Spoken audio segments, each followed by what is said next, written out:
இடத்துல எல்லாமே கிடைச்சிரும். ப்ராபபிலி நம்மளுடைய பிவி ஸ்மால் மாதிரி. ஓகே, ஸோ அவர் ஃபர்ஸ்ட் ஒரு டிபார்ட்மெண்ட்குள்ள போறாரு, which is a head department. அங்க வந்து ஒரு ஹேட் பாக்குறாரு. இந்த மாதிரி ஒரு வால்ல ஒரு ஹேட் தூக்கிட்டு இருக்கு. அந்த ஹேட்டுடைய காஸ்ட் வந்து $10 அப்படின்னு போடுது. அந்த ஹேட்டுடைய காஸ்ட் என்னது? $10. அவருக்கு அந்த ஹேட்டை வந்து வாங்கிக்கணும்.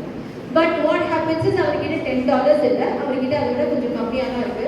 ஸோ அவர் என்ன பண்றாரு அப்படின்னா அந்த கடைக்காரர்கிட்ட சொல்றாரு, என்கிட்ட $10 இல்லை, $10க்கும் குறைவாக தான் இருக்கு. ஸோ இப்போ நான் என்ன பண்ண போறேன் அப்படின்னா என்கிட்ட எவ்வளோ பணம் இருக்குன்றத நான் உங்ககிட்ட சொல்றேன். நீ அதே பணத்தை நீ எனக்கு கொடு. என்கிட்ட இப்போ எவ்வளோ இருக்கோ அதே பணத்தை நான் உங்ககிட்ட இருந்து என்ன பண்றேன், கடனா வாங்கிக்கிறேன். அதுக்கப்புறம் நான் $10 செலவு பண்ணி நான் ஹேட் வாங்கிடுறேன். உங்ககிட்ட இருந்து வாங்கின பணத்தை நான் அப்புறம் கொடுத்துக்கிறேன். So that is a different story. இப்போதைக்கு ஸ்டோரி எங்க போகுது அப்படின்னா என்கிட்ட $10 இல்லை, I have something less than that.